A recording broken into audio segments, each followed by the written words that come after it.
Let's all go to the lobby. Let's all go to the lobby. Let's all go to the lobby to get ourselves a treat. Delicious things to eat. The popcorn can't be beat. The sparkling drinks are just dandy. The chocolate bars and the candy. So let's all go to the lobby to get ourselves a treat. Let's all go to the lobby to get ourselves a treat.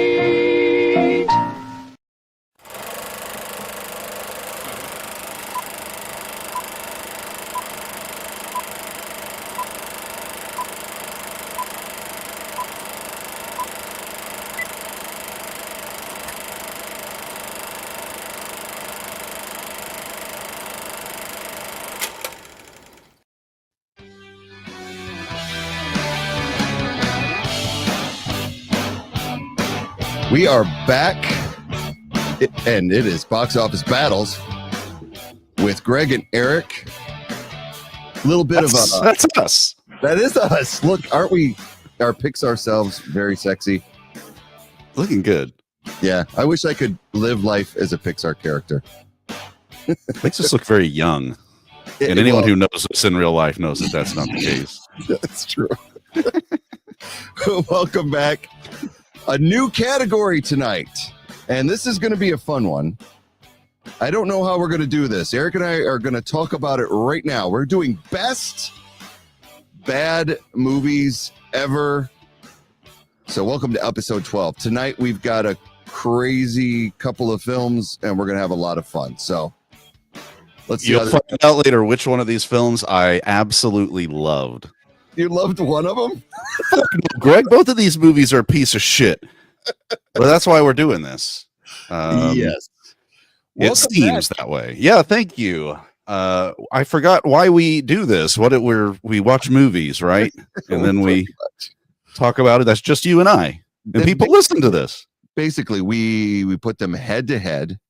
Okay. And then we try to figure out over the course of several weeks of all of these head-to-head movies, which are the best of that particular category. And I believe it was you who came up with this. Let's do the worst movies. Well, are we trying to figure out the best of these that's the worst movies? Or are we trying to figure out like what is the shittiest movie? Yeah. And that's the key, because when we put this together, so what we did is Eric and I each decided, rather than go to Rotten Tomatoes or go to IMDb, we both know some really rotten movies. So Eric has got his side of a bracket. So he's going to bring in 4 movies. I'm going to bring in the other 4. We're going to go head to head. But what we have to decide, are we trying to name the worst movie overall, or the best of the worst, or the worst? Wait a second. It can work both ways. If we just go through, hear me out here. Yeah.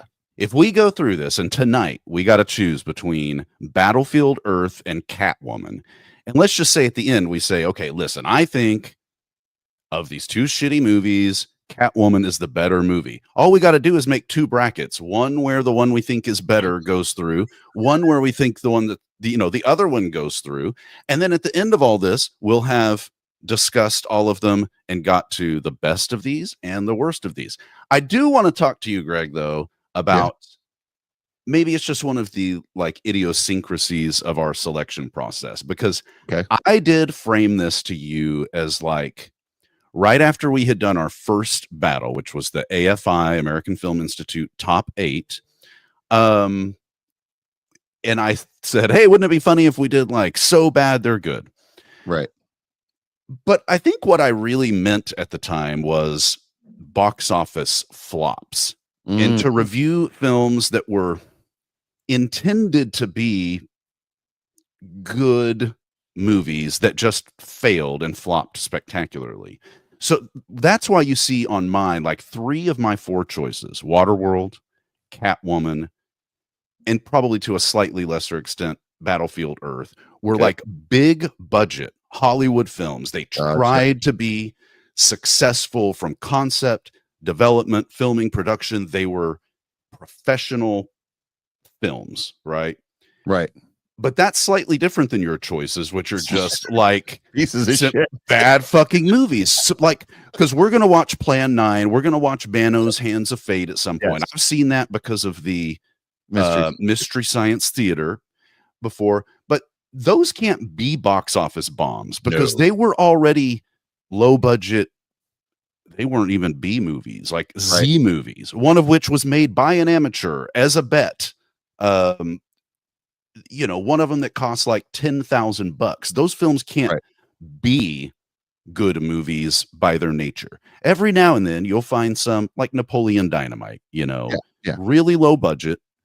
But so this isn't, by the way, this is not a criticism of your selections. It's a criticism of my ability to communicate the theme to you. But I think what we're going to see happen is like, some Z movie sci-fi flick from the 50s is always going to be worse than even the shittiest of like Hollywood big budget movies that just happen to not be executed well, or the story was bad, or whatever. So that, I think that if we'll just do two brackets, one going this way with the bad and one going this way with the good, we'll end up with some good discussion of which is the actually like shittiest movie and which is the best of these pretty bad movies. Okay. So that being said, so we the last episode we did was the Halloween special. So we really haven't had a chance to go over this too much. We just kind of got our list together. And so, a little bit of miscommunication, but I still think this works because basically it works because you're so great and I'm so great. We could just read the phone book to each other, Greg. Exactly. So as I was coming up with my list and just going through what are the worst movies I've ever seen, there's so many. And it was like this topic, like bad movies, we could actually do this periodically and come up with a champion and then actually have a champion versus champion bracket. Because this was just 8 of the shittiest movies that I knew of at the time, or the 4 I selected. There's so many more out there. In fact, Cripley has already put in I Was a Teenage Werewolf. There's so many. Attack of the Killer Tomatoes comes to mind. There's Reefer Madness, and we didn't even do the classics like that Mariah Carey. Was it Glitter? Glitter. Yeah. Gigli. Really? Yeah. Like yeah. The modern like flops, So I'm thinking what we do is we like when we do a good category like the AFI or the best sports comedies, we always say, hey, which one would you want to watch again right now? We're going to come up with the one that we never want to see again. But we also can come up with the one where like, okay, listen, if you had to sit down tomorrow and someone's like, you got to watch one of these 8, which one are you just going to like hold your nose and go? So, okay. I think we'll for tracking purposes, we'll track on the board, we'll track the worst, but we will definitely discuss out of the 8 which one was worthy. Because I'll be honest, watching these 2 this week, they were both equally bad, but I did enjoy one slightly. Yeah, listen, I didn't say enjoy. I hated one. I know what you're saying. So let's real quick run over the 8 total and then show the bracket, and then we'll get into tonight's 2 films. So let's take a look. We're number 8 seed coming in hot. This is in Eric's bracket. That is Waterworld. We're going to be discussing in a future episode. Number 7 on my side of the bracket. If you've never seen this, you're in for a bad. This is I love-hate this movie, but it's going to be fun. Tiptoes, number 7. I've never even heard of this movie, so then you're going to have a treat there. Number 6 on my side of the bracket is Mac and Me. A lot of people know this from the Conan O'Brien and Paul Rudd thing, but I actually took the time to watch it. And Kelsey is pissed at you for including this when she and her sister at dinner last night for my daughter's 16th birthday said, what movies are you doing for the worst? And I went through some of them and they were like, yeah, don't care. And I said, Mac and Me. And they went, what? That movie is so good. It's like, yeah, we're going to rewatch that. We're going to find out. It is not. But they're mad at you for that. One of the two for tonight. The fifth seed is Halle Berry's Catwoman, four-time Razzie winner.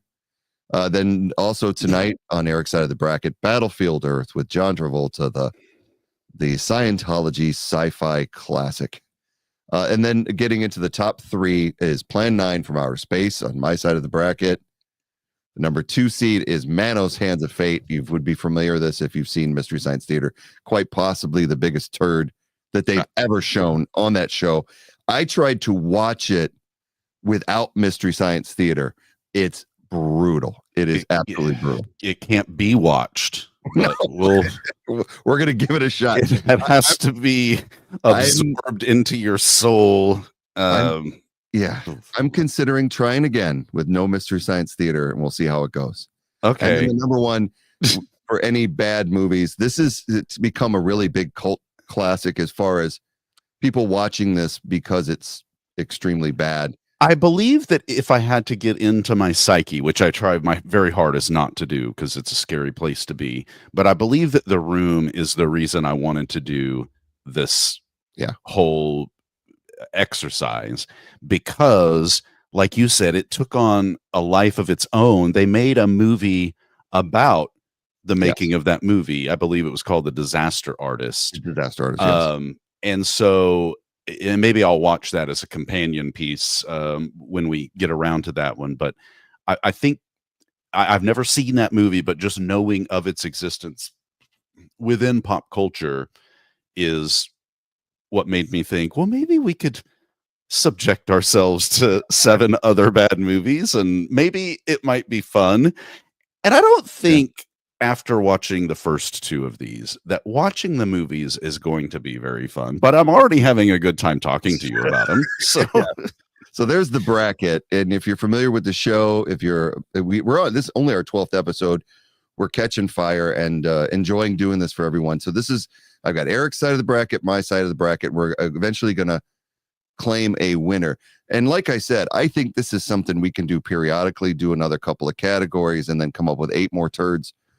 Because honestly, like you said, it was painful to get through. I didn't realize how hard it was going to be to get through these 2 films. And so I started watching them last week. Yeah. And that's what we're going to deal with tonight is number 4, Battlefield Earth, and number 5 seed, Halle Berry's Catwoman. And which of these are we starting with? We are starting with the helmet bowling ball head that is Halle Berry's Catwoman. So this is let me just check my notes, a 3.4 on IMDb, Greg, and it is let me look at my other notes here. This is an 8% on the tomato meter and an 18% on the popcornometer, which I don't know exactly the difference. One's probably one's probably critics, one's probably fans. To find out that 20% of people just about found this movie entertaining is difficult to comprehend, Greg. It's funny because there are some movies that are completely 0%. They're very rare. I can see some people finding some enjoyment in this. I mean, enough to where they would actually admit it, I guess. But this may fit the definition of so bad it's good as a repeat watch if you can enjoy the corniness of it all, the hokiness of it all, the series of consequences, coincidences that are just so far outside of reality. Yeah. But it is a quote unquote superhero film. We don't get much of an origin story like we do in some others, Batman, Spider-Man. We get a lot of why the character, how does the character feel about being a superhero and taking on these dual personas. We get that a lot with Peter Parker. We get that a lot with Clark Kent. Right. We don't get that at all with Patience, whatever the fuck her name is, Halle Berry. That's the thing. Well, first of all, before we get too deep into it, let's do some quick things. We want to say a shout out to some of the people that tuned in tonight. We have Charles Glanville the fourth, first time watching live. Thanks for tuning in. Appreciate it. Thanks, Chuck. We also have our regulars. Criplius is with us, as well as Mike Florida. So I want to say hi to those guys as well. And Brandon Lee back from the dead. Just got finished with The Crow, and so he hasn't trusted movie critics since they said The Bourne Identity was bad and was going to fail. I love the Bourne movies. I'm not sure you can trust us either, but we're not necessarily critics. We're just we just kind of like to talk about movies and shit. So I was probably a target audience for this movie. The more I think about it, like the Catwoman, yeah, because like just John Q. Dickhead, like the general idiot movie-going public who doesn't know anything about anything related to like actual cinema. Yeah. So like you can create movies like this that are just not to be taken seriously. Right. It's superhero action movies that kind of like you just suspend some amount of disbelief and you're just there for the ride of it all, and the parts that don't make sense are okay because you're on this roller coaster of action and out of this world superhero shit. I mean, this movie doesn't pull it off. No, it was interesting because some movies do that. Yeah. It is 2004, so it was just getting started. You had the X-Men, and we had Batman, of course, in the 80s, but other than Superman and Batman, they hadn't really gotten to where it is today, where they were just churning them out. Yeah. So they were kind of in the point where they were just throwing shit at the wall and trying to see if it sticks.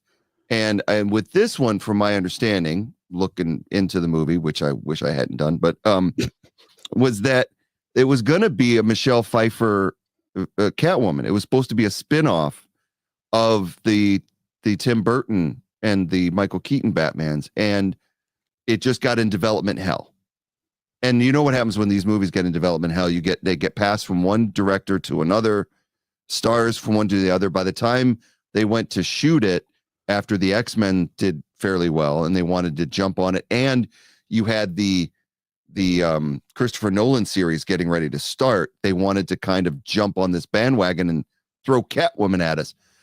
But the problem is I remember when this came out, I was like, I was a comic book nerd.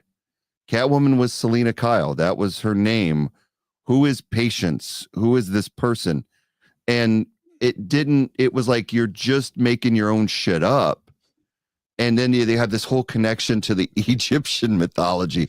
But I think what the best part is you create a hot comic book movie with Halle Berry, and the first part of the film, she plays what's supposed to be a homely character.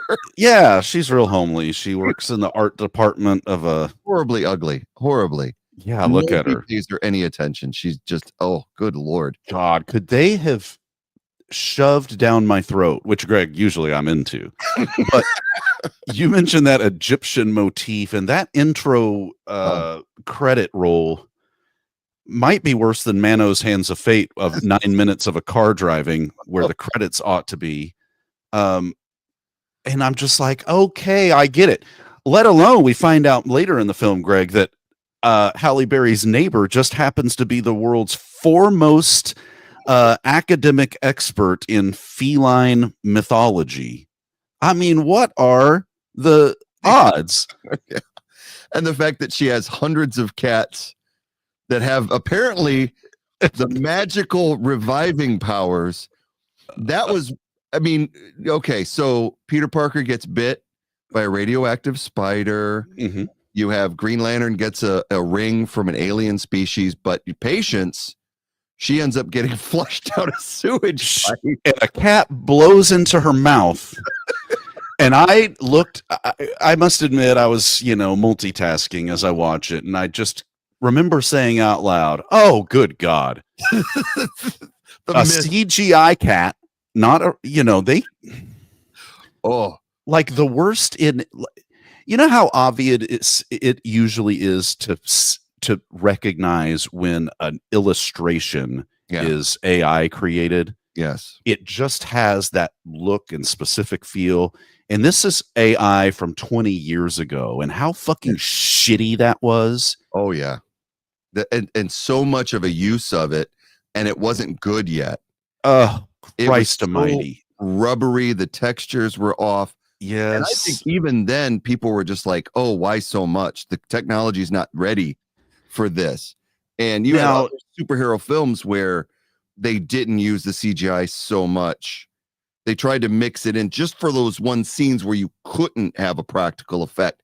This, no, they threw all that shit at the wall and said, we're going to give you as much CGI as you can handle. and I mean, they tried this recently with the movie Cats and tried to go back to the CGI cat well, and it didn't work even then, 20 years later or whatever. It did. Now, she got flushed down the sewer pipe because she, of course, finds out that the company she works for is going to release a product that is horrible for women. We have these, and I understand. Again, I'm trying to give this movie the benefit of the doubt. Yeah, as a film within the superhero genre. Yeah. They often have these over-the-top villains, Lex Luthor and the Penguin, and Lord knows what else. These two, we have antagonists in this one. Sharon Stone, and her husband, Charles, I think his name was. It was kind of a red herring type of guy. Yes, two of the most one-dimensional characters I have ever had the mispleasure of seeing on film. It was so comically overdone, and not comically in the good way, like fan of comic books, comically in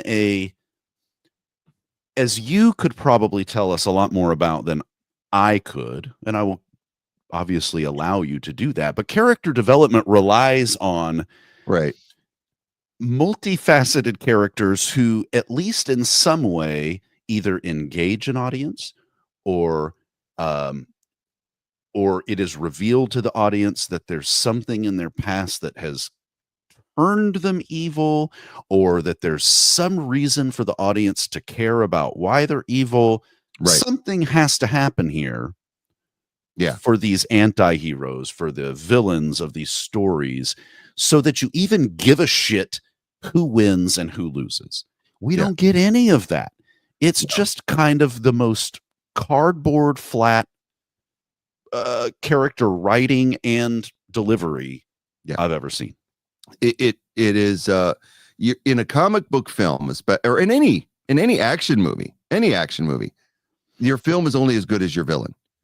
Your villain there has to be some sort of sense of imminent defeat, whether that is a doomsday device, or whether, in the James Bond movies, or whether it's just a psychopath like Seven, where you've got, these are great villains that, that you remember. And, like Thanos in the Avengers, it's like one of those things. That's a villain that you get the weight of what he's trying to do. And even going back to the Joker's, in the first Michael Keaton, with Jack Nicholson, and ever since, is that key villain. And yet you've got this husband and wife who run a cosmetics company. And that's it. And it's like, that's the super villain that you're going to put Catwoman up against.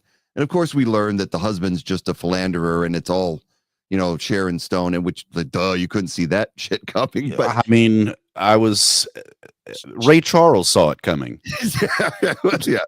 Oh, it's just horrid. It is the thing about Sharon Stone for me in this is she plays it with the intensity of someone who's taken a shit, who just doesn't that she doesn't want. She's just going to get her business done and wipe and get the fuck out. And it's one of those things where I started thinking about it when I was watching her in this film. I'm like, outside of her showing her bush in Fatal Attraction, no, it wasn't Fatal Attraction, in Basic Instinct.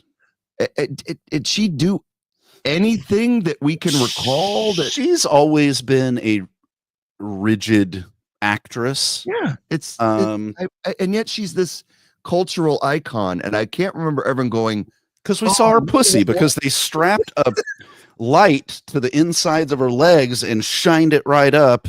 And then she was real coy about it. Like that wasn't part of the script, and so it led to this like mystery, No, I mean, we saw your pussy. Everybody's pause button on their VCR is stuck. Just the constant rewind back and forth. But that's her claim to fame.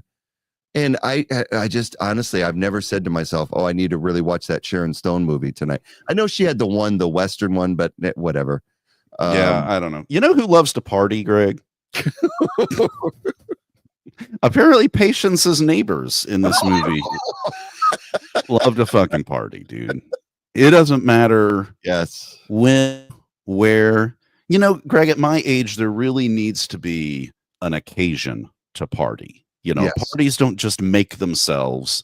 There's babysitters involved, and there's all kinds of things to keep in mind. You got to work the next day or whatever. Not these people. No. Man. And that's a pretty nice, big apartment. It was a nightclub for y'all to be just partying. It was a nightclub. Yeah. So the whole point of that is it's in New York or some sort of metropolitan city.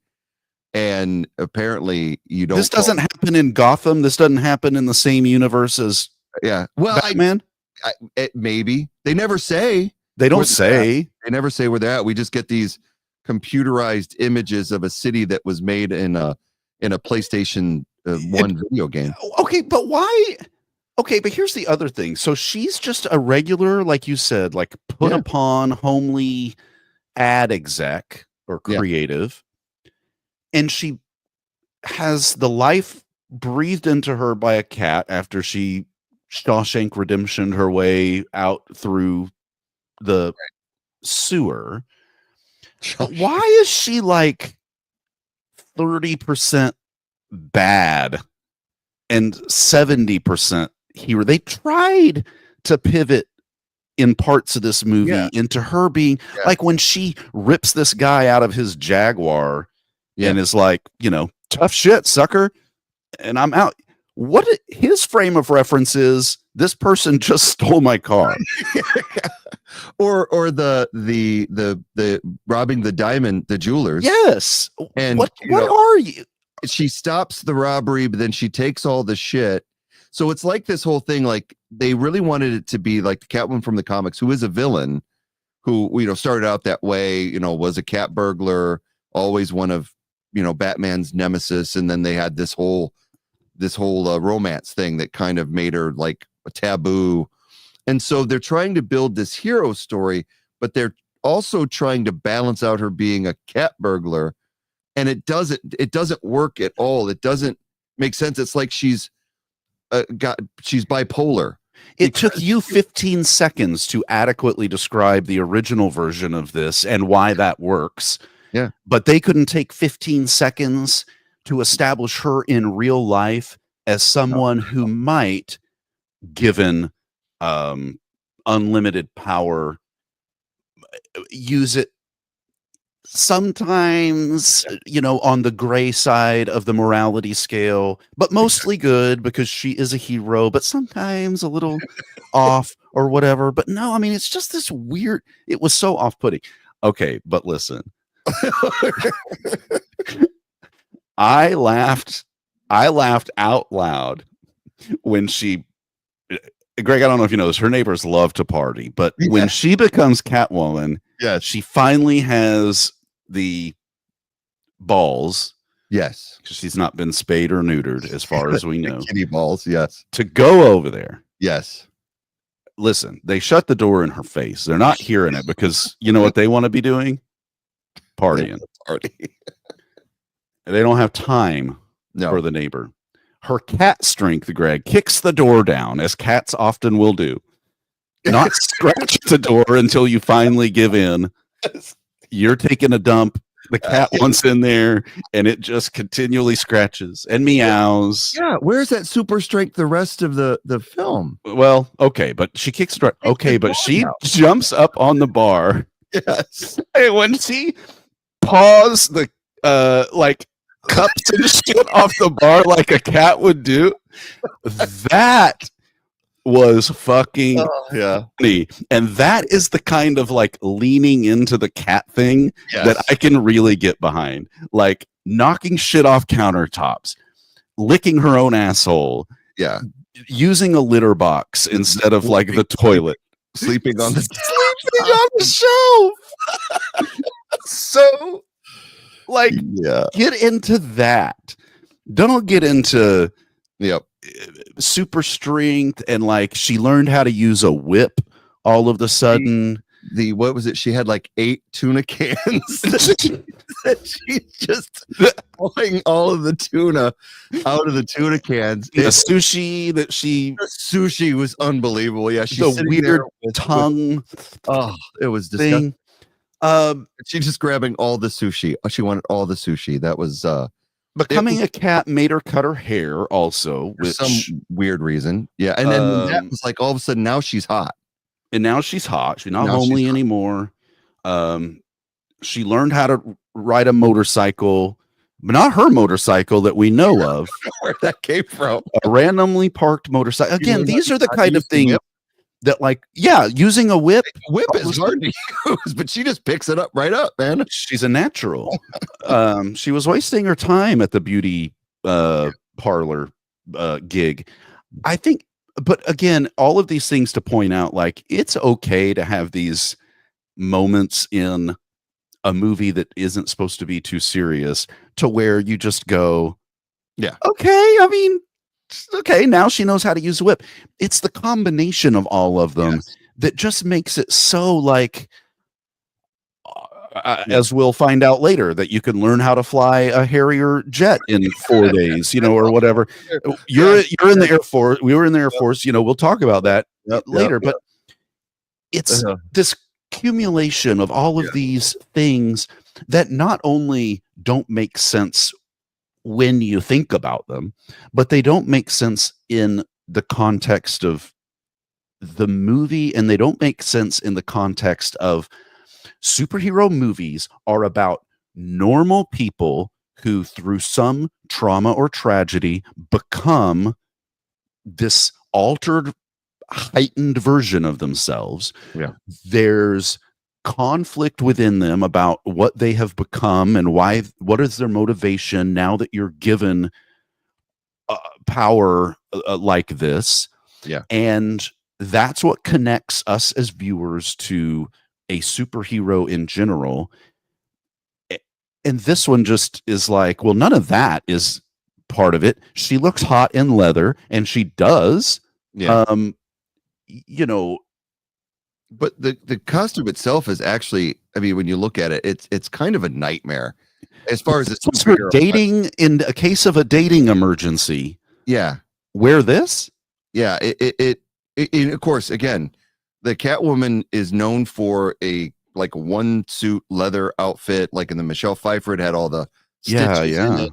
The original Catwoman is just all black with the little kitty ears. This, they went for like a dome. That forehead is huge. That's a massive dome, and it is a nightmare of a costume. I remember one of the things when I saw this, I'm like, oh yeah, this is not going to be good.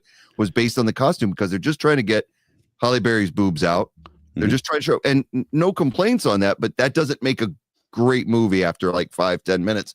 Once you're done rubbing one out, then you got to sit and watch the rest of the movie. So it doesn't really make it. Or you're watching it with your family. You don't really have the opportunity to rub one out. And all of a sudden it's like, in your household, why am I watching? It just depends on what you're into and what your partner is into.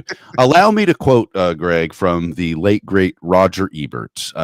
We brought this up a couple, and I won't read his entire review. I just took a couple of excerpts that I thought we might like. Roger Ebert, for those who, I mean, everyone knows who that is because of Siskel and Ebert, the television program. A lot of people probably don't know that he is an accomplished Pulitzer Prize winning writer, movie critic. And his way with words, when he's effusive of movies, is some of the most flowery language ever.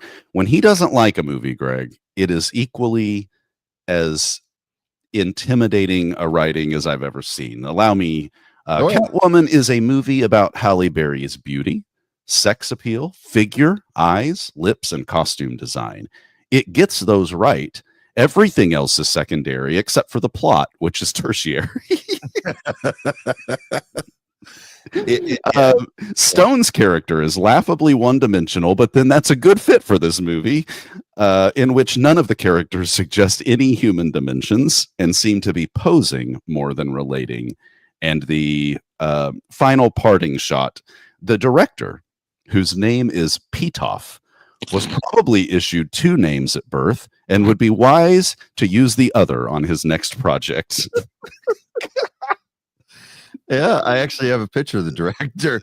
French-born Pitoff, just a one name. I think he had going into this film. This is what's really weird. It's like it's $100 million. They spent $100 million No fucking way on this film, and they hired a director who had previously did a music video and a short, and his directing ability definitely shows. And I've got a clip here. Okay, yeah. We're going to keep the mics on. This clip is at this point of the film, when this scene happened, I went, what are we watching here? Okay, well, a lot of parts of this movie made me feel that way. I can't wait to see which one you I nearly got motion sickness at this scene, and we're going to play it right now. And this shows the brilliance of the music video directing Pitoff. Okay. Yes.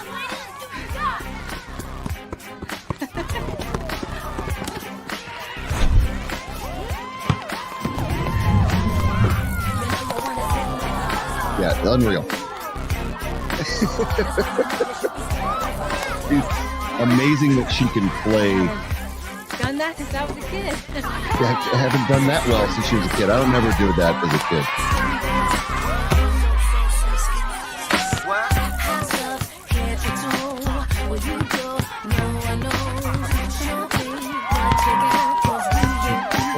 Oh my God, I'm just like, I feel like I'm on a ride at Disney World or Universal Studios. I couldn't even watch this. I almost threw up. Unreal. And the question about the scene, for those that are just listening to the podcast itself, is why? It's just it's an ongoing basketball flirt between Benjamin Bratt and Halle Berry that actually means nothing. It's crazy. And it goes on way too long. And then all of a sudden she's Michael Jordan and she has magical dunking ability. I have seen more convincing basketball from the Washington Generals against the Harlem Globetrotters than what we just watched there. It was horrifying, Greg. It literally, when I watched it, and it was the coming up from below and coming up and the spins, and it was like you can't watch. Imagine if you were in a theater. God forbid. Yes, you saw this in the theater. I mean, that song was pretty banging. But anyway, yeah, I also said out loud to my screen, as she tracks down one of the sub villains into a nightclub, and she orders a White Russian. Greg, hold the vodka, hold the Kahlua. And I'm like, just order a glass of milk, bitch. We know you're a cat. We already did this sushi thing and the tuna can thing. Yep. Order a glass of milk, but have them put it in a saucer if we need to lean into cat stuff. And you can lap at it, like a little kitty. I was waiting for her to do the. I was waiting. She does that, Greg. Yeah. She licks her hand and starts pushing her hair out of her face. Fucking A. All right. So allow me to paint you a picture. Okay. Greg. Halle Berry. Yes. In leather. Yes. She's dancing in a nightclub. Strobe effect. Yes. Loud music. Seductively dancing. Greg. Yes. Close your eyes if you need to. There's a whip involved. Some intense staring as well. Yes. Yeah. Now, you may think that I'm describing to you a recent wet dream that I had. But in reality, it is the most unsexy scene and unsexy thing I have ever seen in my life. Jennifer Aniston's dance sequence in We're the Millers is 1 billion times more successful in making me horny than this was from Halle Berry. It's interesting that you bring this up because I noticed something else in the clip. So I've got the clip. Oh, nice. Okay. It's just 20 seconds. We're going to play it real quick. But it's what I noticed was, pay attention if you will, is she comes over seductively with the whip. The dude is in a couch behind, like in a VIP section. And then magically, he's thrown through an exit door. Yes. And I don't know how that happens, but time travel through the magic of film, they're able to do it. So yeah, just check this out.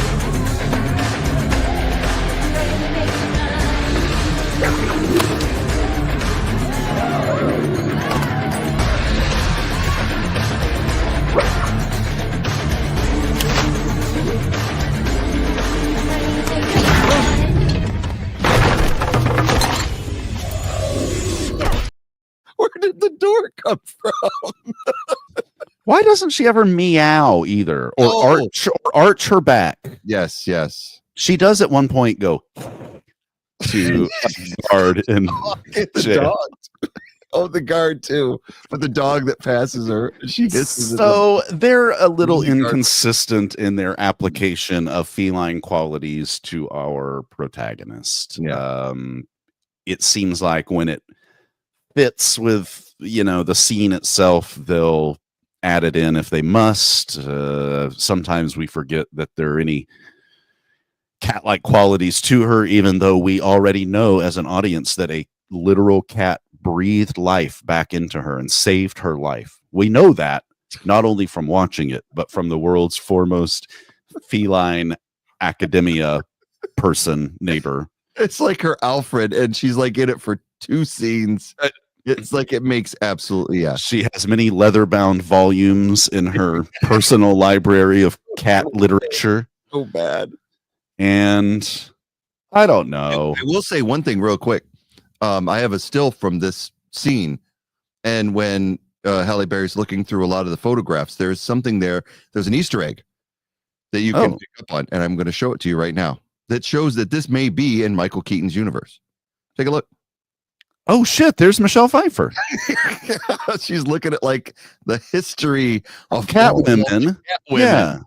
And there's and Michelle. They don't have to live by the rules, and they don't have to do whatever. Have you ever seen those videos, Greg? There are a couple of versions of this. There's soldier comes home and surprises the kid at halftime of the local hometown football game. This is all performative patriotism anyway, but you'll see those occasionally. Occasionally also, Greg, there's a subset of these where soldier comes home from long deployment and dog flips the fuck out. So happy to see. Those are good, yeah. What I want to see, Greg, is the soldier comes home from a 3-year, 2-year deployment. Cat looks up from the couch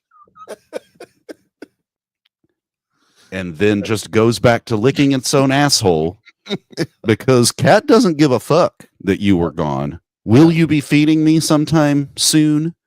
Will you pet me until I don't want to be pet anymore, at which point I start biting you? But they don't care about that. No one recognizes her, Greg. She has cut her hair and she put on a half hat, and she's indistinguishable physically in the facial features from the person she was before. I was going to point that out. I was going to bring a mask down here. I couldn't find one because I don't know it was you. I'm glad that you didn't find it. If I would, it would have revealed a whole nother side. But I was going to go, hey, can you tell who I am? Can you tell who I am? Because the fact that she, in the first part, when she's dating the dude. Yes. And they already boned. He got the scratch marks. They didn't show that part. It's a PG-13 movie. It's not like Clark Kent. She didn't wear glasses. Mm-mm. If she'd have worn glasses, I might have believed it a little bit, but she doesn't. No, it couldn't be you. You were wearing glasses the last time I saw you. But the fact that she comes face to face with her boyfriend and come on, like he. But and it took science lab to figure out they were the same. That's even the best. That's my favorite part. I think I was taking a drink of something when she turns over the bag of diamonds and it says sorry on it, and he's holding the paper. Oh no! Bag, and he looks at the coffee cup that she. What? No, this can't be. All right. So what it gets better is that he's holding these two pieces of evidence: the coffee cup that his girlfriend brought him, the paper bag that Catwoman wrote sorry on. He takes it to the forensic scientist and he goes, "Can this be from the same woman?" And he goes, "Nope." No. Because in the one, the person is desperate and afraid of loneliness. All because of her loop on her Y. I'm like, oh my gosh. Yeah. Well, they match her lips up later, and it's a 99.9% certain match, which does mean one person out of 1,000 could also have your same lips, which seems pretty. I mean, those are pretty good odds. You know, like put me in a room with 1,000 people, and one of them has my same lips. Yeah. And one of us could commit murder with impunity because we same lips. Say it was the other person's lips. Well, anyway, she tracks him down, Greg, and there's a couple of kind of climactic scenes. One at the house where we're led to believe that that Sharon Stone is trying to help, you know, and she's just put upon wife of the evil CEO. As it turns out, she kills her CEO husband, tries to pin it on Catwoman, activates the alarm, at which point 1/2 of a second later, the police show up. Quick as fuck, Greg. I mean, like, I'm in danger. Now, it's like they anticipated that she was going to press the alarm. That they're actually in. She has her own police squad that's in the back of the house that they have. That's where that's where they built the house. It was right next to the police department. It must have been because I've never seen a quicker. Well, maybe like black guys selling black market cigarettes on the street. The police will show up quick to shit like that, you know. But not an actual murder, you know. We take our time. But so the whole thing is, so when you're talking about that with Sharon Stone and the killing her husband and revealing herself to be the true villain all along that we all knew she was. No. And it's like I kept thinking, all right, well, she doesn't have any superpowers, so this should be a pretty easy kill. And then it turns out because she's been putting face cream. Yeah, you can't slap this bitch. She now has skin of marble and she feels nothing. It all of a sudden just out of nowhere. Yeah. Even worse than that. It's like there's the whole final climactic scene where she is in the building fighting Catwoman and she releases her entire squad of henchmen onto Catwoman, all two of them. Yeah. There's no security force. There's two guys. Like you watch comic book movies today or any action movie. There's a plethora to steal from Three Amigos. There's a plethora of henchmen that just keep coming out of the woodwork, and you got to fight this guy, you got to fight that guy. There's two dudes that work for Sharon Stone, and I'm like, well, that was quick. She dispatched the only two henchmen that she had, and it's like you can lean into the absurdity of that kind of stuff and make that funny, where you kind of, I don't know, break the fourth wall and look at the camera and be like, that was easy. Or whatever, but they lean into all of the wrong things in this inexplicably, and this was the good movie we watched, Greg. Well, to go out though, as it ends, it was one of those things where again, it's like she breaks up with the boyfriend for what reason? Because she's bad bitch and can't be tied down to no man. It made no sense. She just They seem to be getting along fine. yeah. She wrote They sorry on saved it. each other's lives and they She trauma licked his bonded face. over whatever. She licked his face, and then she just dispatches him like he was nothing, like he was a piece of meat. Yeah, it Ye- was. But you're right. You're right. I watched it. I laughed. I cried. But overall, it was a horrible film. But Yeah. I didn't have a bad time. No, I didn't have a bad time. I mean, and we're going to talk about Battlefield Earth starting here very soon. Yes. But at least between the two of these movies, Yes. as misguided and convoluted as the plots could be, although I don't know, the plot in Catwoman wasn't convoluted. Evil, greedy people will release a product, side effects be damned. One man can stop her, one woman in this case. At least I kind of wanted to know how that one ended. Yeah. I cannot say the same for our next film. This is Battlefield Earth, Greg, from 2000. Yeah. With a 2.4 on IMDb and a 3% on the tomato meter and a 13%, 13 out of 100 people. Scientologists. They are patting even the collective combined efforts of all of the Scientologists couldn't get this thing above 15%. Yeah. I don't notice, and I probably don't know enough about Scientology to know how much of that belief system, if that's what Scientology is woven into this story. I do know that its author, L. Ron Hubbard, was already a science fiction writer before the whole Scientology thing. I don't know enough about L. Ron Hubbard to know if he was considered to be a good sci-fi writer or if he was just kind of a pulp fiction writer. You know, I don't know. But this story sucks. It does. This story does. fucking sucks. It is.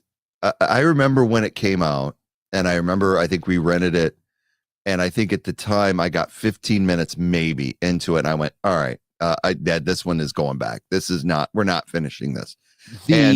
And this time along, having to and not having that option of being able to just go, you know what? I'm only going to talk about 15 minutes of this movie. I'm knowing that I had to watch the whole thing made it excruciating. And I will say it took me 4 attempts where I literally like if you're eating a bad meal, like you ever watch Fear Factor when they got to eat the cockroaches or whatever. Yeah.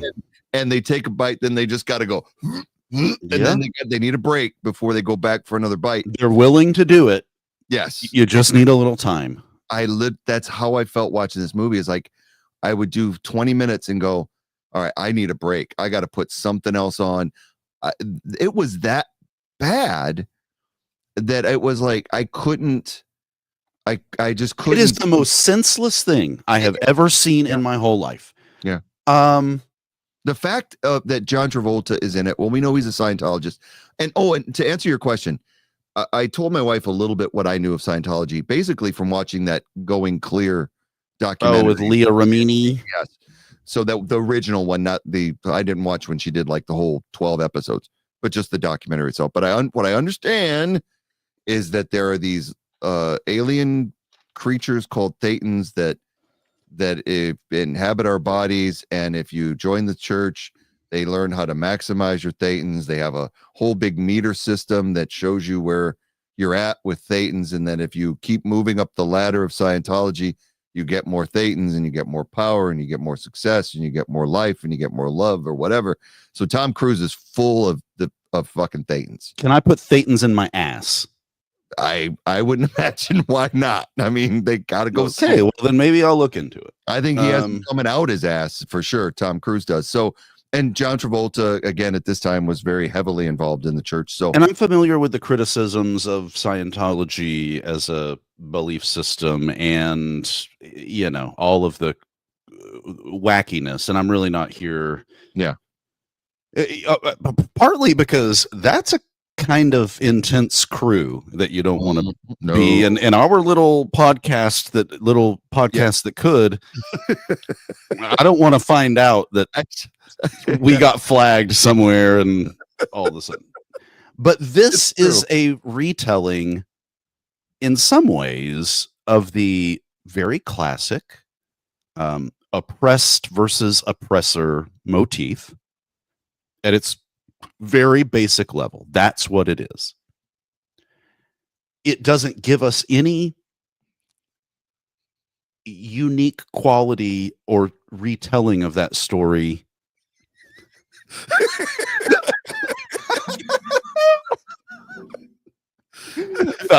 Thoughts are my own, do not represent the thoughts of my employer or anyone else. For those just listening to the podcast, I put a banner at the bottom that is scrolling continually saying, "This is no reflection of Scientology whatsoever. We do not want them coming after us." That is so funny. Yeah, this is the most...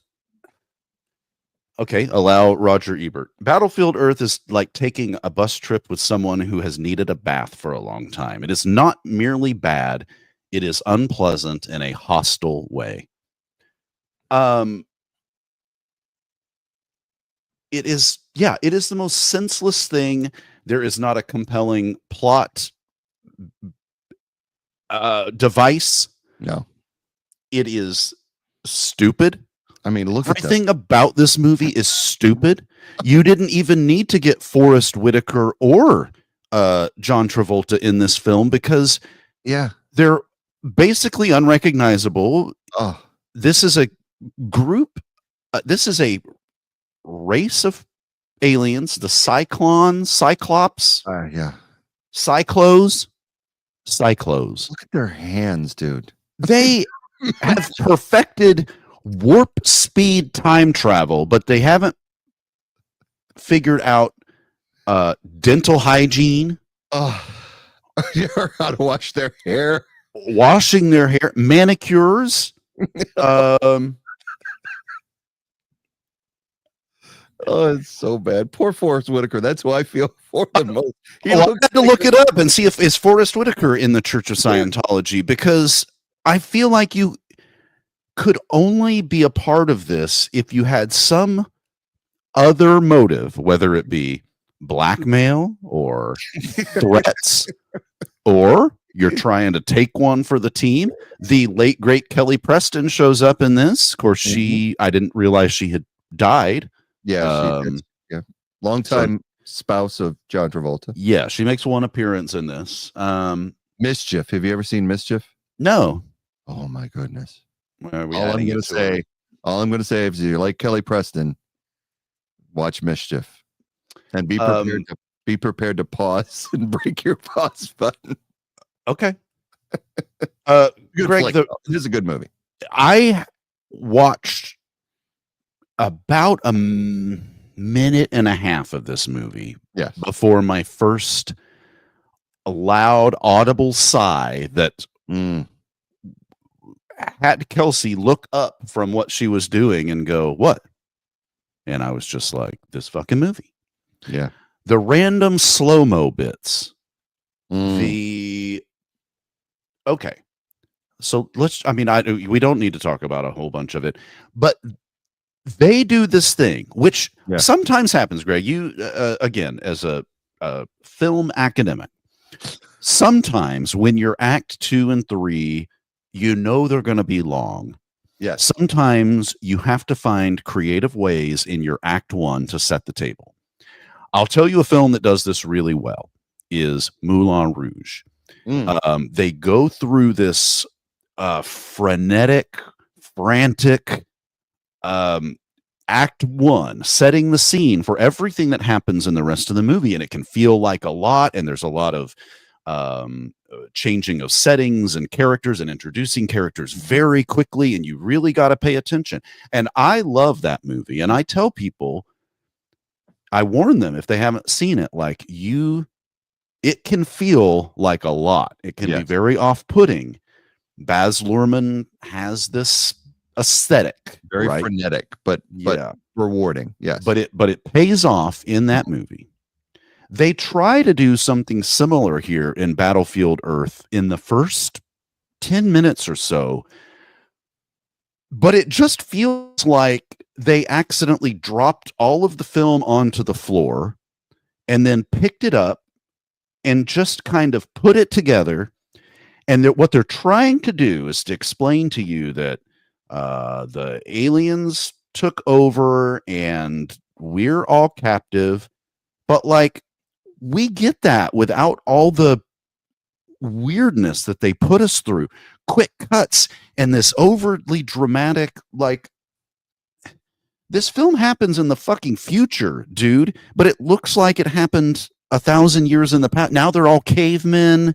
Yes. They don't remember that there ever was a civilization. They think every statue in this abandoned city is the actual remains of people. Like, it's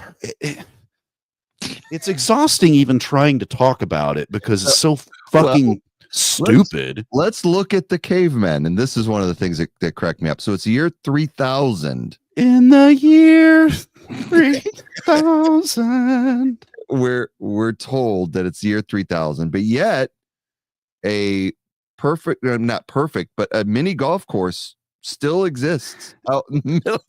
A 1,000 little rundown. Apparently that stuff does not biodegrade. It does not. And our hero starts off the scene. So I'm going to keep your mic unmuted if you want to discuss this. Man, I don't know. This is the introduction to our heroes. Okay. The cavemen, or whatever you want to refer to them as. Horrible. Okay.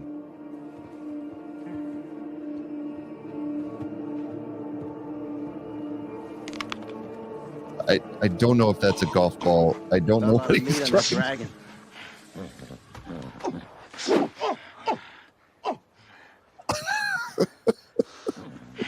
I see you have been fortunate in the hunt. I hope you thank the gods. Looks like a non-believer. I believe what I can see. Non-believer, huh? You from the caves? You've probably never seen a god. Would you like to see one? What do you know about gods? We have seen gods. Rock and I both. You lying thieves. Wait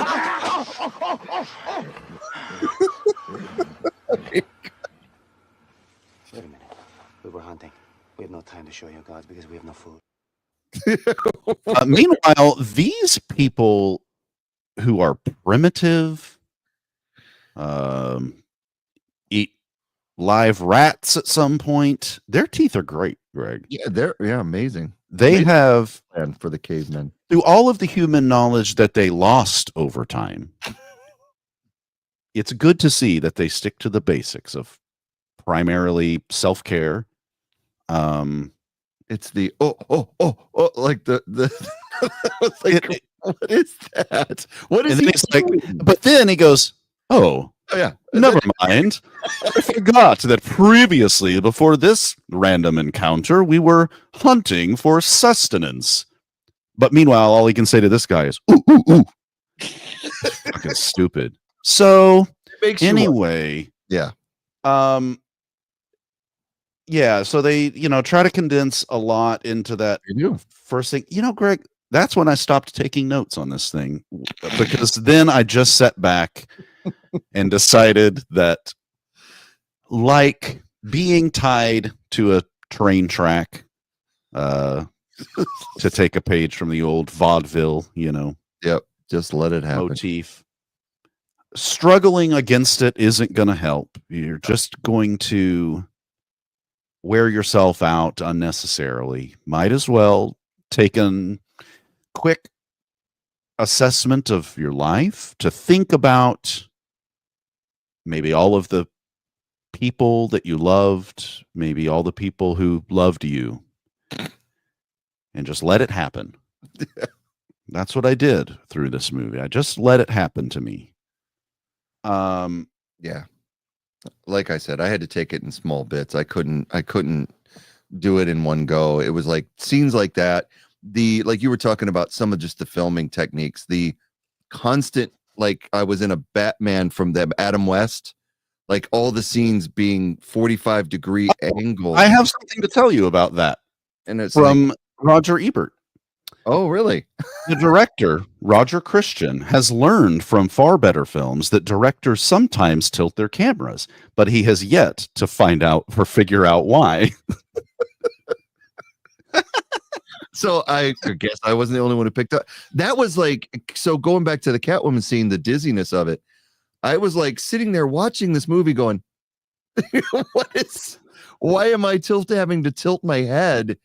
Because so many of the scenes are filmed sideways. I created a movie in Apple iMovie of some clips that I took at Christmas about 15 years ago. Okay. Zoe, who turned 16 yesterday, my oldest daughter, was just a little kid. And the titles that I was able to put on my Apple iMovie family Christmas home movie were better than what we saw in Battlefield Earth, where they wipe green text across.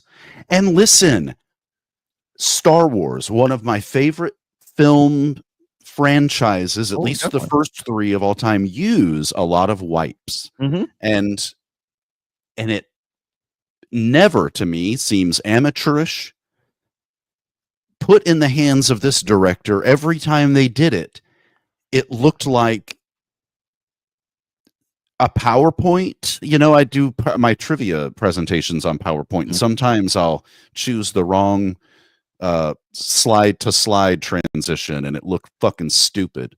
And that's what this looked like. Yeah, it was the wipes Lucas used were new at the time, and they work in that film. This seems like more of like a imitation, and it doesn't work. And they're ill-timed. Like there's a scene where Forrest Whitaker and John Travolta are both laughing out loud. The thing just it's like, what are you doing? Let's talk about Star Wars for a minute, because one of the things that I pointed out, you know, I did not subject my wife to this, but I did have to talk to her about it with it. I'm like, look, I'm watching this horrible movie, and one thing that really annoys me is that you watch Star Wars, A New Hope. All right.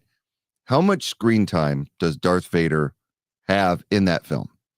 Yeah, not a lot. Around 10 minutes or so. The opening scene, you know, later on when he questions Leia, the scene where he chokes Grand Moff Tarkin. It chokes the dude. And then the fight with Kenobi, and then the final TIE fighter scene. That is all we need to, you know, install his presence as a super villain that we need to fear. The mystery of him is scary. More. Why the fuck is John Travolta in every scene in this movie? Why is the bad guy the central figure? I actually found out because I watched it on Amazon and I accidentally watched a director's cut, apparently, because Christ. I know no more of this movie than I needed to. This movie shouldn't have unedited scenes. I know this because there was a scene, I don't know if you got to see the same scene, where he goes on about the bartender who's asking him to bury a file. Yes, yeah. That's in the original cut, or the final cut. Oh, wait, so I got another cut when I used to build the clips, and it wasn't in there because I wanted to use that clip. Because it's so bad. And I'm like, I compared the two. The one I watched on Amazon was over 2 hours, and the one that I ripped for the show was like an hour and 50. Yeah. You telling me I watched 20 more minutes of this movie than I needed to? I feel bad for you, man. It's very unfair. But speaking of that scene, I have that clip. This is the last clip we're going to show tonight. Okay. But I have a scene after it. So it's when John Travolta is told he is going to stay. Yeah. Bad news for him. So much character development for John Travolta and very little payoff. But this to me is like, you know, this is the guy that was in Pulp Fiction. This is the guy that was in Grease. This is the guy that we've seen in movies that we've loved. And he's been in some turds. And Forrest Whitaker. In Saturday Night Fever. Yeah, Forrest Whitaker was in the last Prince of Scotland, Yes, for Christ's sake. and so many films that Forrest Whitaker's done. He's done the Godfather Harlem series, which is amazing. And these two guys are having a scene that you would think were being done by drama students. This is horrible. You just got to see it to believe All right, it. It's yeah, unbelievable. Bring it up. You haven't left for Cyclone. Your powers of observation are simply startling. Give me 3 pans to go. I don't know what you're so down about. You still get to be head of security, which, from what I can tell, is a pretty cushy job. Well, I can assure you that I was not groomed since birth to have some cushy job that even a moron like you could perform. While you were still learning how to spell your name, I was being trained to conquer galaxies. And to do anything less is a disgrace to my entire family line.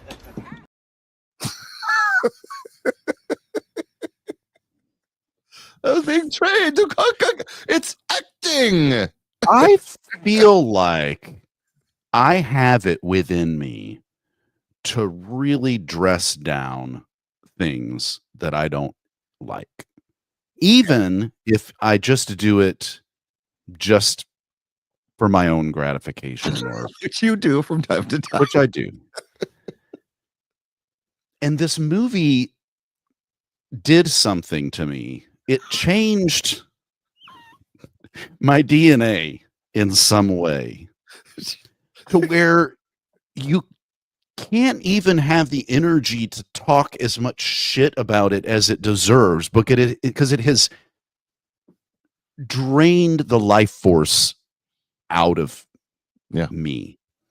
I understand that this was a Lee Strasberg School of Hamming. Comments Lee Strasberg School of Hamming. Yeah, exactly. So yeah, you understand the scene, what they're trying to do, or the whole movie itself. I mean, in this The whole scene, they're movie. trying to act drunk, but even acting drunk, it comes off so. Everything about the script is that way. Yes, He's not the only character that, like, it's like they're self-narrating yes, what's happening along with it's brutal. their written script. Later on, when the Rebel Alliance learns to fly Harrier jets. Let's discuss. Now, first of all, we have to mention that our hero is put into a device. It that teaches him. Teaches him everything he needs to know.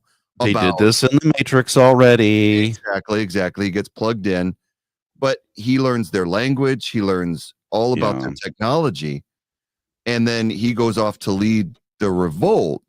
And he takes them to Fort Knox. Yeah. Where apparently everything is still in working order at Fort Knox, Kentucky. There's nothing. Everything's just perfect. They've got all the gold still there, and it's easy to get to. And I mean, they're mining gold, and they come back with 99.8% pure gold bars. And the guy, John Travolta, what's his name? MC Ren or something in this shit. What's his fucking name? Terrell. His name is Terrell. He even asks about it. Yeah. Gold bars. Well, I didn't think that a person of your refined sophistication would accept gold ore. So we smelted it. And he didn't immediately go, prove it. Show me where the smelting is happening. Also, they're left there on their own to mine all of this gold. But instead of doing that, they just haul off and leave, and they go get armaments one time at an abandoned Air Force base or something. And then the other time they go to Fort Knox, but like they're not, the Cyclos are not paying attention to what they're doing. They don't notice that jets keep taking off and coming back a day later. They don't.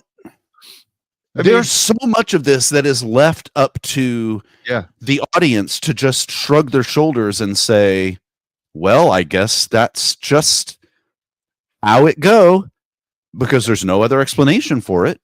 The fact that they go into the flight simulator and the dude straight, he looks at him, he's like, me got this.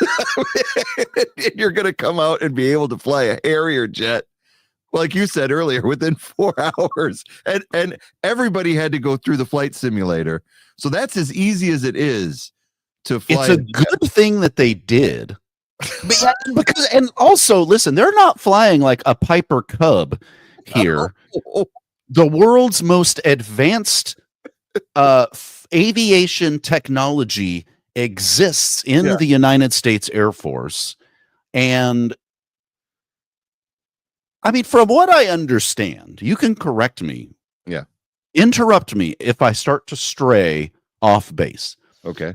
But it seems like every time I've known a couple of amateur pilots. My uncle is a doctor and he had his pilot's license. There's a lot that goes into like learning how to fly a plane that's not actually flying the plane. It's like doing all the checks around the plane before you get into it, making sure that your pre-flight checklist is all thing that planes take a lot of maintenance and upkeep to keep them flying. It's expensive to do. Very specialized parts. Mechanics are paid really well because this is a pretty important function as far as keeping these things flight ready and battle ready. Not just flight ready, but flight in a battle setting. None of that fucking matters, because not only does just like one of them learn how to do it, but later on we get a whole fleet of carriers show up. But you know, 1,000 years. These planes haven't been flown in 1,000 years. Luckily, they're full of gas, fully gassed up, and it's insane. I mean, could you like? I don't think. Again, they shut, and I went, "Good God!"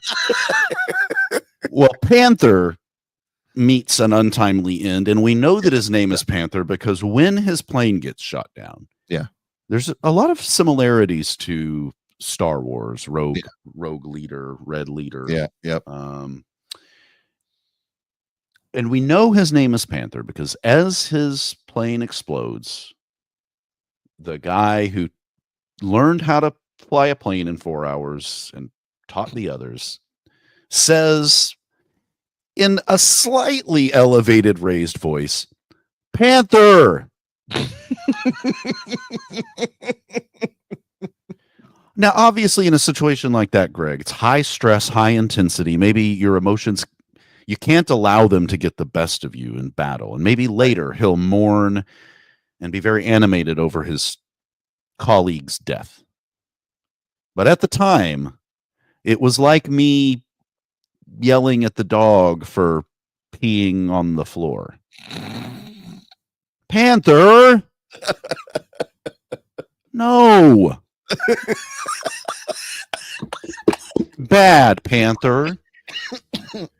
I've seen more emotion from someone who stubbed their toe than what these. I mean, there's not an actor or character in this film that you care about. An entire planet blows up in this thing, much like Alderaan from Star Wars. I cared more about seeing Alderaan get blown up in Star Wars A New Hope, a planet that we don't even know anybody from. We never see it. Nope. Except from the Death Star. We know Princess Leia is from there. Yeah. We spend an entire movie building up to this planet being destroyed, and it's met both by the audience and by the people in the movie with a collective shrug. Who gives a shit? This is the whole thing. You are free from your alien overlord captors. It's the fact that they are able to assemble this weapon Yeah. based on some schematics. They end up being able to use a warp. I'm like, wait a minute. Now they have the ability to warp to another planet, and the one guy and all he basically does is go bloop, and he just shows up at their base, and one nuclear bomb. One. They try to explain that away by saying it'll react with their atmosphere because, Greg, they spend a lot of time developing the idea that the humans and the cyclos can't breathe the same air. It's a plot device that they rely on a half dozen times through this thing.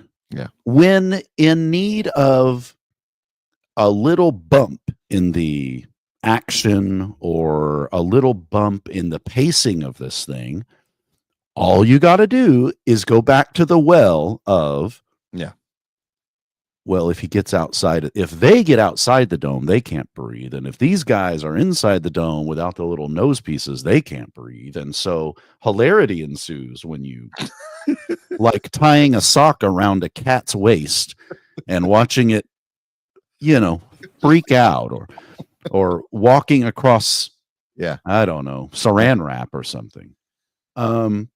This is such a piece of shit. This is so stupid, and it's a vanity project for John Travolta, and apparently it took long enough for this thing to get made to where he originally was going to play the part of Johnny Goodboy Tyler, the main protagonist, if one character could be a protagonist in this.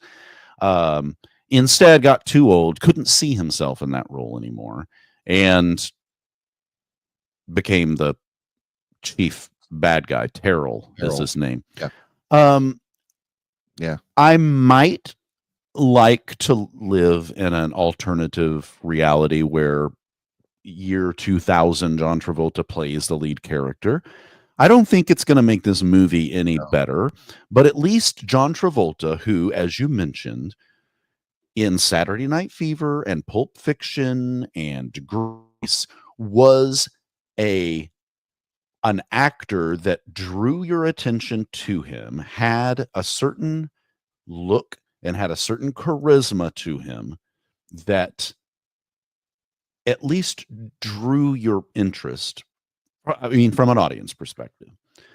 At least the Capital One exists. The Capital One commercial where he plays Santa Claus is more. Yeah, he can still pull it off. Yeah, it's more engaging than this film. It just seems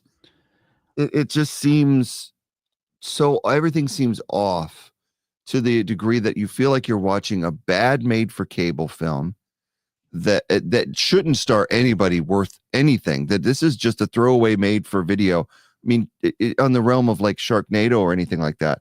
It doesn't have any value whatsoever. And like I said, for me, like Catwoman, I was able to watch pretty much in one sitting. This I couldn't do it. I couldn't watch it more than 20 minutes at a time because I felt like I was wasting my life. I was like, well, you were.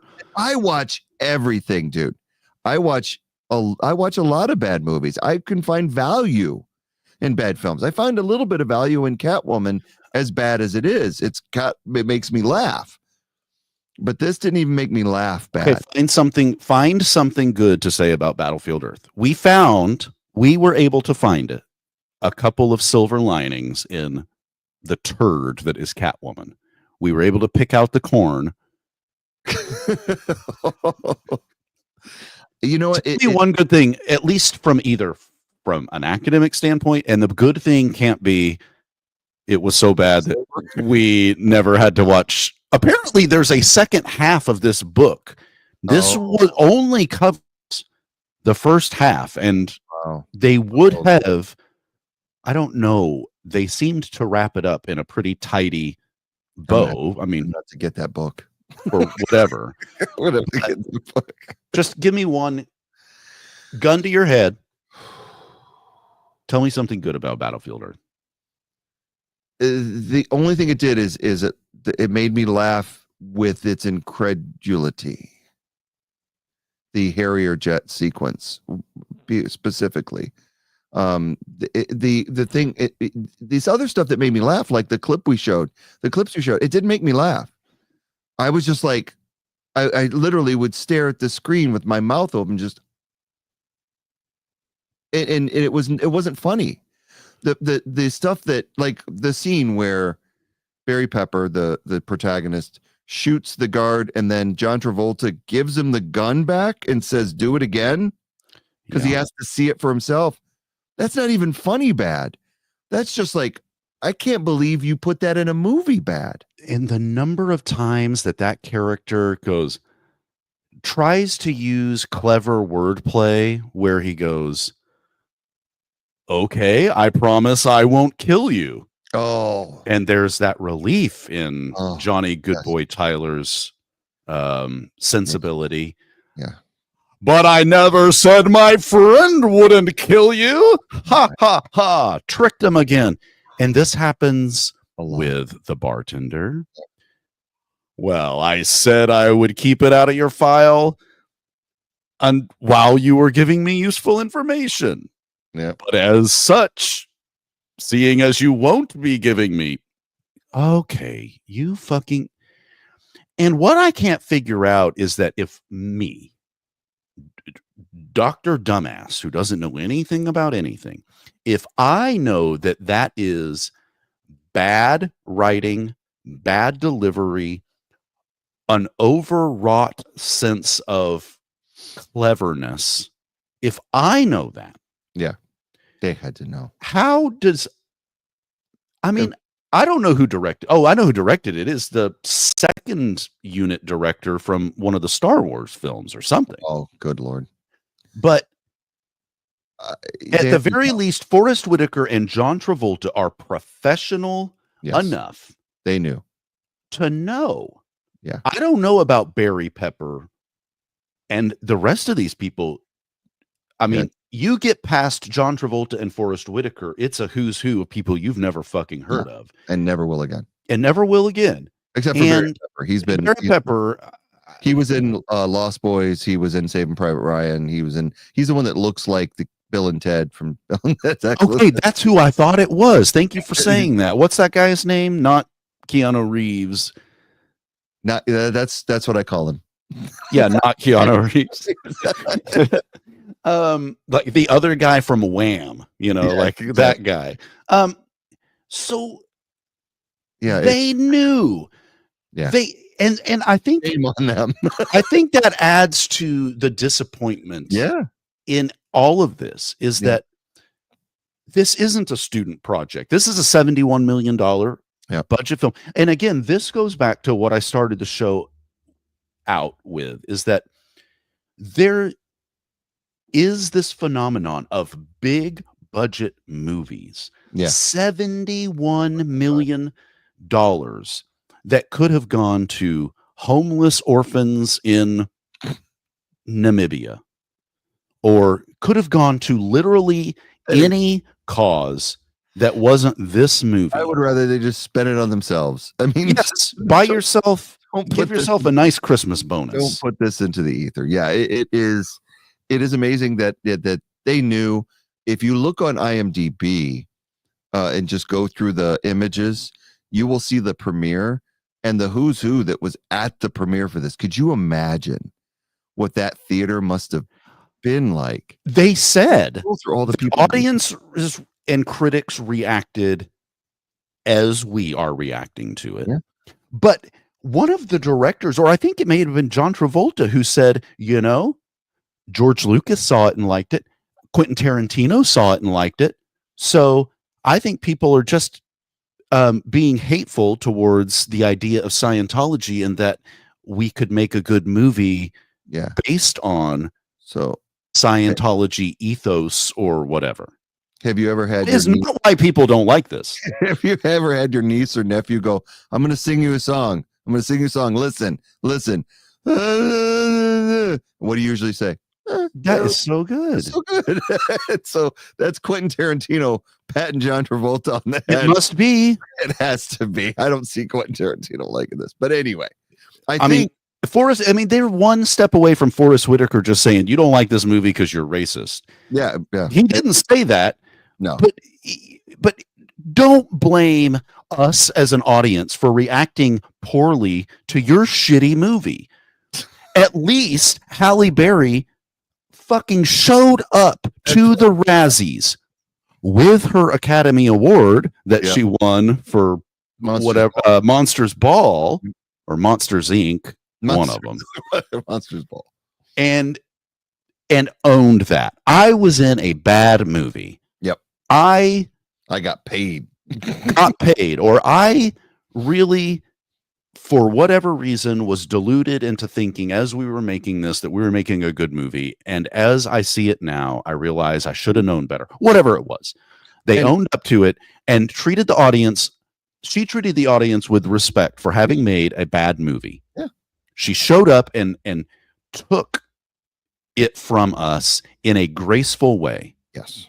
And these people try to act like it's the audience fault for either not getting it or we're too close-minded to accept the fact that a movie that stars a Scientologist based on a book written by a Scientologist that doesn't appear to me to have any real strong basis in Scientology, that we're too close-minded to understand, to accept a good movie for what it is, and instead we just want to shit on it unnecessarily. And that's it. So insulting. It's so insulting. This movie was just fucking bad. Yeah. You made a bad movie. Admit you made a bad movie. Laugh it off like the rest of us. Take a loss. I have played very many basketball games where I stunk up the place. And I've played some basketball games where I was the best player on the court. Few, but there were some times. And you just got to admit what you are and what you are not. But you know, you and I have talked about especially in I recall in the sports movies, talking about the thoughtfulness and care that went into movies like Slapshot, that went into